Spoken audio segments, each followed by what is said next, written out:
Welcome to The Courage Effect. I'm Suzanne Weller, and this is a show about growth and unleashing what's possible. You will hear inspiring stories about what courage looks like, how we navigate what's getting in our way, and the opportunities that surface when we choose courage over comfort. Let's get started. Hello, everyone. Welcome to The Courage Effect.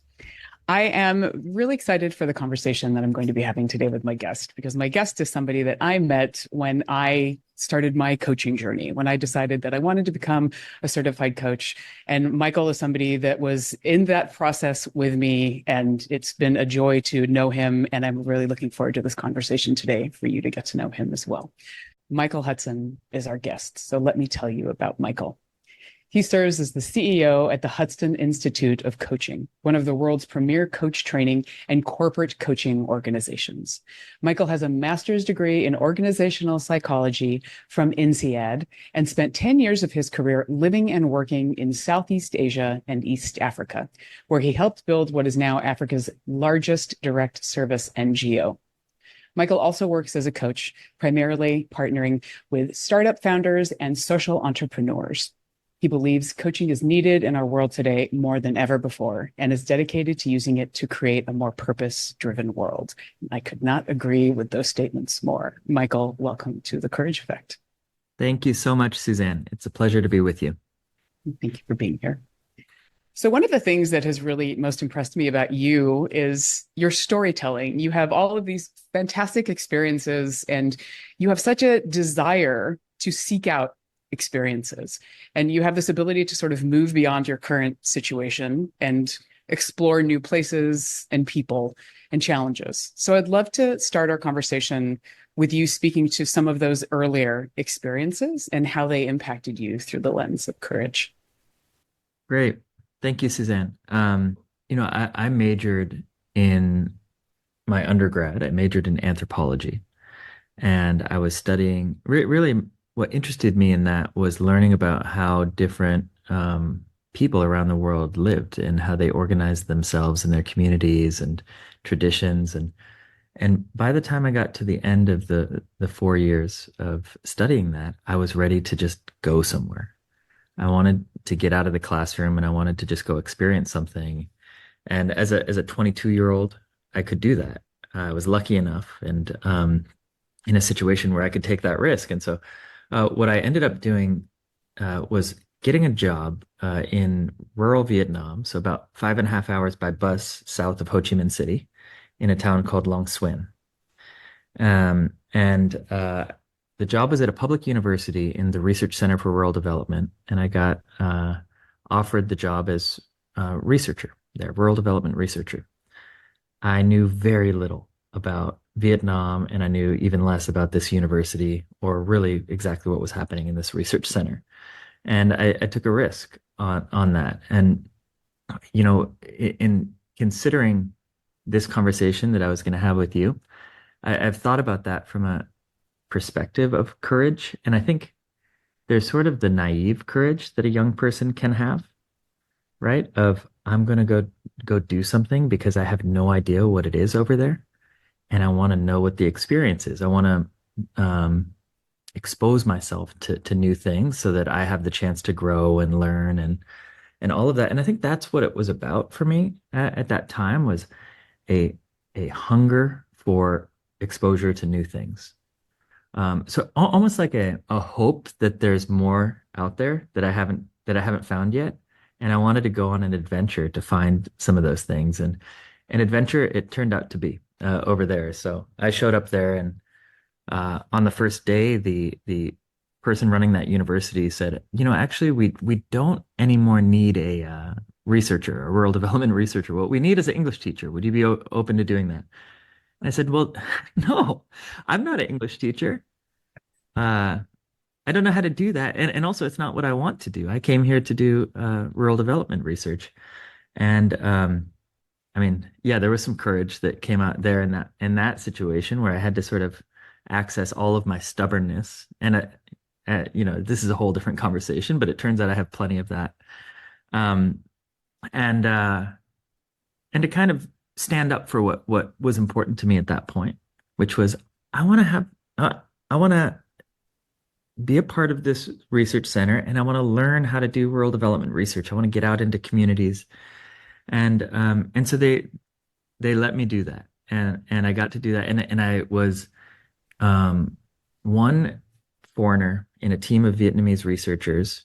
And it was about 2 years of just every single day trying to figure out what was going on in that office with that team, but actually in the entire community, how to get lunch, how to order coffee, how to find an apartment to live in, how to get a driver's license.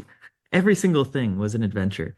And I loved that. I think that it was formative for me in part because I was very young, but also because some of these lessons that you learn at that stage are things that can stick with you for your entire life. Like, this idea that it's okay to be making it up as you go. It's okay to be unsure of everything, but figure out enough so that you can take the next step forward.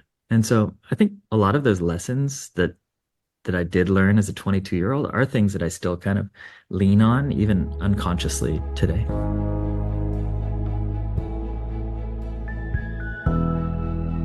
Was it intimidating for you? Yeah. Yeah. So about 6 months in, I thought maybe it's not going to work actually. So I was trying to integrate myself into the work, and actually I found that they didn't really know how to fit me in, and I didn't know how to fit in either. And so I wasn't doing a lot in the first 6 months, to be totally honest. I would show up and I'd edit some reports, and I wasn't doing a lot of research. And I thought, wow, maybe this isn't working. And I started hearing stories of people saying, "Oh yeah, so and so came here and then they left early." Because and so I started to think, well, maybe that's going to be me. Like, am I going to leave early if I can't figure out how to make it work? And the stubbornness maybe served me in that situation where I said, no, I'm going to figure out how to make it work. And I really uh, doubled down, and especially on language, because language was a huge part of the barrier that made it hard to operate there. Yeah. And that, as I started to make progress on language, it unlocked a lot on the culture side that really helped me. But still, I'm a total novice at all of that stuff. Um, but yeah, it was intimidating, and it would have, I think there's the instinct to go back to something familiar, Yeah. um, because it's not just a moment. It's like waking up to that every single day. It's quite hard to be a stranger in somebody else's place. Yeah, and it's like the courage of being an outsider, of going and staying. I think that is the thing. It's not just doing the visit, because so many of us are tourists in that way, right? We go and then we're sort of out the door. So it was your stubbornness that kept you? What else, when you hit that 6 month point, kept you motivated? The stubbornness helps, but yeah, it's not enough on its own. So I think I was applying my old ideas, like say like the skills that I had in college that got me through college. Mhm. So like working hard and studying and these sorts of things, like sort of analytical skills. Uh, I naturally started to apply those in Long Xuan, and it didn't really help me very much. So like on language acquisition, for example, I made like 200 flashcards of different words in Vietnamese. And I'm not sure if you've heard Vietnamese before, but it's quite difficult if you don't know how to pronounce it. It doesn't Oh really matter yeah. if you've like memorized the flashcards. You won't necessarily be able to say those words or notice them when they're being spoken. And so I wasn't really learning language. Like I wasn't making any progress, even though I was memorizing all these words. And it actually was a conversation with a guy who had been there for quite a bit longer, who had really integrated well into that community, and he spoke quite good Vietnamese. And he had a conversation with me over coffee. We would have coffee over lunch periodically, and he said, "What are you nervous about? Like, what? Why? It seems like you're worried about embarrassing yourself," is what he said to me. And I hadn't realized that, but it really hit home. He was right. So to speak Vietnamese and to really kind of like let myself go into that culture was I had to let go of a part of myself, it felt like, I think, to do that. And that was pretty scary. And so, but I think it really kind of cut to my core when he said that. And it gave me license to test that. And then I kind of let go of the flashcards and I started spending time over meals with people and just trying to say things and seeing what happened. And lo and behold, people did not freak out when I tried things, and I didn't freak out. It everything was okay, and it was actually exciting and generative and engaging, and that's where the action was. So it was like finding a different part of myself, a different mode of operating with people Yeah. than I had previously known. I talk about holding up the mirror. I mean, I love having somebody say that to you. And I mean, what's really resonating with me is people being generous. Like we sort of underestimate the generosity of people when we're in those situations. Like, I have a feeling we're both hyperachievers, right? So we're just like, I got this, I can do it. It's like it's okay to not know sometimes. Yeah. Yeah. So I think that's maybe the from a courage lens, that's what was going on, was like developing the courage to be okay not knowing. Yeah. Not knowing everything that's going on, not knowing where I'm headed, not knowing what's going to come out of it, but instead just kind of being there and enjoying it and having fun and giving back in the moments where I could. Um, that was hard, right? That's like letting go of like ego to a certain degree Mhm. in order to be present. And for a 22-year-old, that maybe for anybody, that's quite a hard thing to do, but especially for a 22-year-old. Yes. Well, and it is sort of an interesting combination of naivete. I think that, when you're younger, it's almost like you have less to lose. So I feel like risk is maybe a little bit easier for us to jump into as opposed to, I mean, you're a father. So it's like there's all of these we get more we just have more at risk, I think, when we get older. So sometimes it can be harder to jump in. Right. Yeah.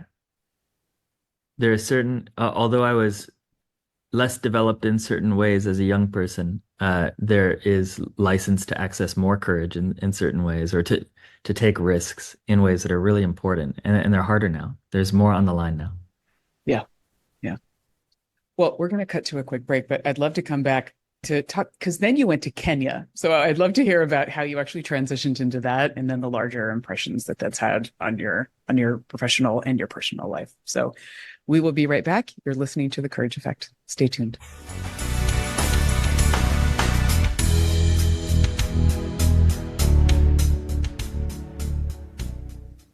Courage takes on many forms.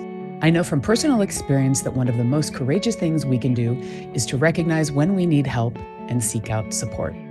If you're going through a hard time, feeling like something is interfering with your happiness or the ability to achieve your goals, therapy can give you tools to approach your life in a very different way.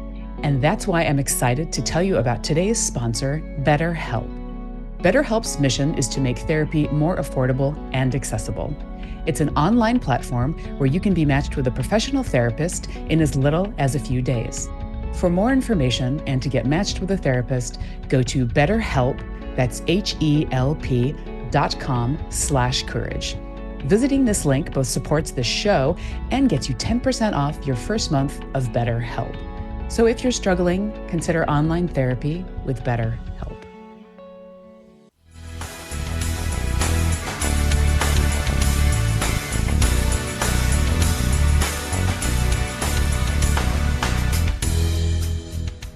Welcome back to The Courage Effect. This is Suzanne, and my guest today is Michael Hudson. So, Michael, we were talking about an early experience of you after college, moving to rural Vietnam and not necessarily sure if it was going to work, but staying it out and getting some unpredicted coaching from a friend during that period over coffee. Right. And then you stayed on and you had a great experience. You got into the flow, but I know that after that you went to Kenya. In Vietnam, I ended up spending most of my time studying microfinance programs in southern Vietnam, um, and so then when I was looking for a next opportunity, I was interested in getting involved in implementation microfinance, and so I found a startup in rural Kenya, in western Kenya, near the Ugandan border, in a little town called Bungoma, that was doing a non-traditional microfinance business model. So instead of lending cash, they were lending farm inputs, seed and fertilizer to smallholder farmers, training them on how to use it with the goal of increasing their yields. And then farmers would pay back after harvest. Really cool idea. And solved multiple problems that farmers were facing simultaneously. But it was a scrappy little startup that I joined. I think it was probably a few hundred people when I joined that organization. And um, I knew when I joined the group that I was really lucky, that I had found a really smart, uh, passionate, motivated group of people. And so I knew I was just lucky to be a part of that group. But I didn't really know how lucky because we were fumbling around and making things up. I would spend my days jumping in the truck and going out and talking to farmers, asking them, "Hey, what do you value? What do you need? What would help?" And then coming back and trying to design products that would work for them, and then running experiments with farmers and rinse and repeat. But we were really just figuring it out, what would work. But over the course of about 7 years, we grew from a few hundred people to about 7,000 people in Wow. that organization operating across sub-Saharan Africa. And so it really became a test of leadership to me. A young person who joined a startup. I was passionate about jumping in the pickup truck and talking to farmers, but after about 7 years, I wasn't doing that anymore. I was leading groups, leading teams, um, creating a lot of slide decks. And my work was about my impact was defined by my ability to work through others. And that was not the skill set that I started with. And so I had to grow and change the way I operate in a whole host of ways if I wanted to succeed in a leadership role in a different organization. So, yeah, that was a really fantastic experience for me. And I think, we built something that was making a difference in the world, which I care a lot about. And that organization is still thriving today, One Acre Fund. That's fantastic. It's Yeah. a great story. Yeah. Well, and what's really resonating for me too is that you almost went on a listening tour, right? It was like you started off just by not knowing and really wanting to know more and to learn from who was around you. And you spoke in the first half of the show about the courage of not knowing. Mm. So, what role does that play in your life now? So I currently run my family business, founded by my father and mother in 1986. And it's easier to see at this age how much I don't know. It's easier to see in my daily life than it was when I was younger. It's like the humility of being a little bit older feels more present.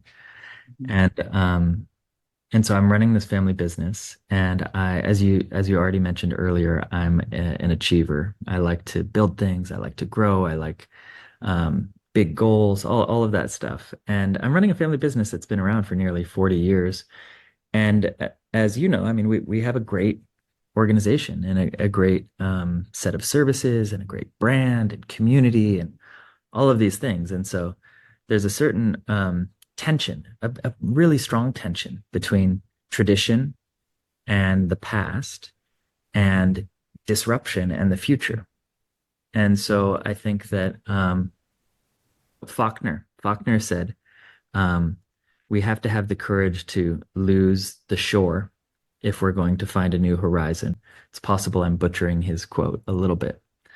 But I think that's kind of what I'm doing. So the tradition is the shore. And I can't lose it completely, right? I have to keep it in sight actually in my role, and I have to know what parts of that have been critical to our success. But then I have to have the courage to disrupt as well, to say, well, actually, here are all of the things that need to change and evolve based on our changing world, based on new research, based on what Yeah. we think might be possible. And I have to have the courage to play some bets and take some risks on those things, even when they are in tension with tradition. And anytime we change anything, big or small, it upsets the system, right? Doesn't feel good. It triggers all sorts of things in people, strong feelings in people, fear. And so my role, there's a professor at INSEAD where I studied who said that leadership is an argument with tradition. It's a constant process of interfacing and making meaning from tradition, and then figuring out, how much can we change? How much change can we tolerate relative to that tradition, or how much change should we engage in? And so I think that argument with tradition is something that I'm in, and I'm really lucky that we have tradition and have Yeah. legacy that is so important. that we have to double down on in a lot of cases. And yet it's not possible to just lean on it and count on it and become complacent. So anyway, I think that takes a lot of courage to show up and do that, to try to differentiate and then to figure out where to take risks. Yes, and I love that leadership is an argument with tradition. That is so true. I mean, just the various tensions there. And I think about the fact of you stepped into the CEO role during the pandemic. And I was so impressed with all of the massive pivots that Hudson had to do during that time because of it was an in-person program, then going to all virtual. And then as you've changed it over time, now you're doing both virtual and in person and new teams. And also with it being a family business, there's so many other dynamics that come into play there. So yes, I would imagine you've been steeped in all of these innovation tradition polarities for the past few years quite deeply. Yeah, it has been an unusual time to step into that role. I keep waiting for when the normal times are going to come, but I'm starting to think it's not going to happen. I think this is the new normal or the Right. new abnormal. I'm curious for you because you also are partnering with other CEOs and other leaders of organizations. Are these similar trends that you're seeing with them? I think that feeling that I have, the feeling that we don't know what the world is going to be, what's going to be possible, what's going to be needed in 5 years. I think that is a universal for people who are being honest, right? Like it feels safer to not feel that way, but I think if we just really take a look, leaders feel that way right now, myself included. I think maybe 10 years ago, we had 10-year plans. Organizations had 10-year plans, right? It was like a Gantt chart. Here, where do you want to be? Where are you right now? And then what do Yeah. you need to do each year to get there? And it sort of assumed that we operated within a closed system, predictable system, and we could be smart and execute on our smart ideas in order to get to a different. I don't think that anybody is doing 10-year plans now. I'm not doing them. Nope. And my clients are not doing them. It's like, even a 3-year plan seems a little bit overly ambitious in a lot of ways. And so I think that what might have felt like, oh, let's take a leap to accept that we don't know what's going on. I think now it's just kind of starting to wash over us a little bit. We cannot ignore it and we can't really pretend. And so, yeah, I think that theme is feeling universal to me. And I think that it changes what leaders need, right? We can't just be smart. We can't have good Gantt charts. We can't just have good OKRs and all, like those are like Yes. table stakes. We need that stuff, but how do we find the capacity to discover what we don't know and what our organizations don't know? That I think is what is really asked of us right now, Yeah. needed from us right now. And it's we don't really get trained in that. Most people don't get trained in that. It's quite hard. You're making me think about, I mean, AI is obviously the topic that everybody's been talking about for the Mhm. last year, especially. And you Mhm. you have brought that in head on because that is something that obviously is going to impact coaching and already is. So I'm curious for you if there's any quick capture of something that you'd like to say about that. Yeah, I think technology has already started to shift what's possible with coaching, and it will be maybe the most important innovation in coaching in the next 5 years or so. We really believe in the AI coach companion, the co-pilot approach. So we believe that there's something so important about the human relationship and human connection in this work. It's not necessary for everything, but in this work, we think it's so important. And yet, AI technology, they bring strengths that humans don't have. They can be always present. They can distill huge amounts of information. And so by partnering with those strengths, coaches can be a lot stronger. They can reach more people. And so, where I am disappointed in coaching is that 99.9% of people in the world do not get to benefit from it. I don't like that. I believe that coaching helps, and that's not good enough. And so I think technology maybe is part of the answer around helping more people benefit from the magic of coaching. Yeah, the democratization of coaching. What's really sitting with me is when you talk about leaders really needing to be honest with ourselves. And that's just us as human beings. So I'm curious for you, what helps you to be honest with yourself?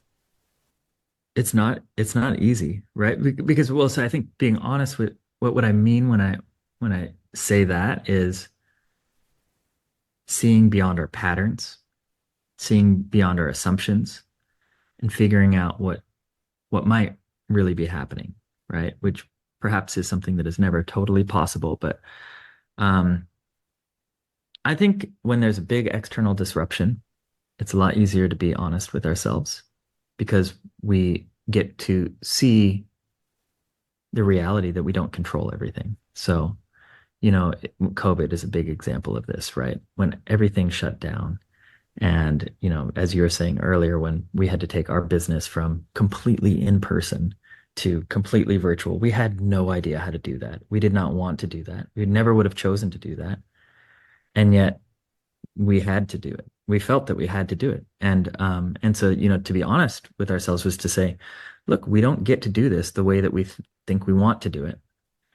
And we just have to change. We just have to change. And actually, we benefited so much from that change. We learned so Mhm. many things that we still use and we will continue to use into the future. So it was really helpful, by the way. But we were not going to get there easily or quickly on our own. It was an external disruption that helped us see that. And we're an organization that like works in the space of change, right? So it's quite humbling to experience that, right? Nobody is exempt from this sort of thing. But I think that's an example of being honest, like what change could you make to improve things? How do you need to adapt to your situation? Um, and I think external stuff, going back to the Vietnam experience, that was like one big disruption for me, right? A daily disruption. And so that put me in a conversation with myself that felt very true to my experience at that point in time. On the other hand, on the other side of it is habituation, just operating in our patterns, going to the office, you drive home, you don't remember exactly what route you took home because you're so used to it and you just do that every single day and it just happens, autopilot. And so honesty comes from, for me, breaking out of habituation. Mm, I love that. And it's and in my head, I'm going back to also the flashcard story because the idea of flashcards will only teach you so much. There's only so many words that are on those flashcards. You never know it's like, last year I studied Spanish in an app and then I went to Mexico and I was like stumbling over myself. It's just there's a certain amount of doing it in the environment that changes everything. Right. And work is the same. Yes. Yes. Yeah. And so pushing off from the shore a little bit, right? Yeah. Losing sight of the shore a little bit. It's maybe the only way to start to get honest about what you really have. Um, when times are really good, like in business, for example, when times are really good, I think that you assume you know why they're good, why you're succeeding. You think you know. And then when things are not going well, you really find out. You really find out what things am I spending time on that are moving the needle, and and then what's all that other stuff that I thought was useful that is maybe having very little impact on my success.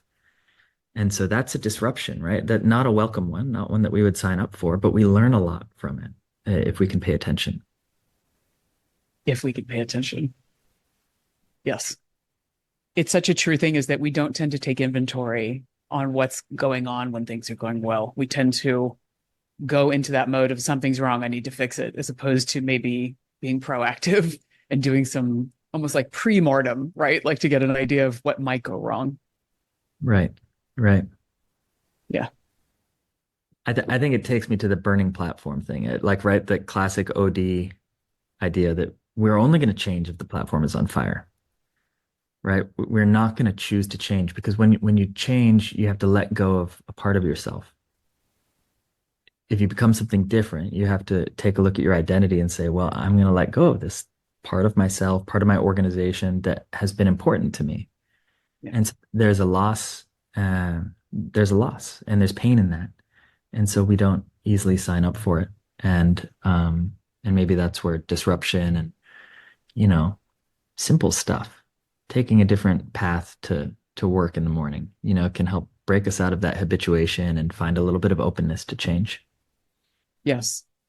Yeah. And I love pushing away from the shore. What are the ways that we can do to do that? And you're making me also think about, coaching for me. It was one of those things where I call my coaching certification my excavation because it really was about, I had to dig out these are the parts of my identity that really aren't serving me anymore. I need to let them go. Maybe I'm not ready to, but I need to actually process this. And then in turn, respecting that we're doing that for our clients, for the people that we're partnering with. Right. Yeah, there really is a parallel process, right? Developing oneself as a coach and then the work that we do with our clients. Developing awareness. It's a big part of it. Yeah, very much so.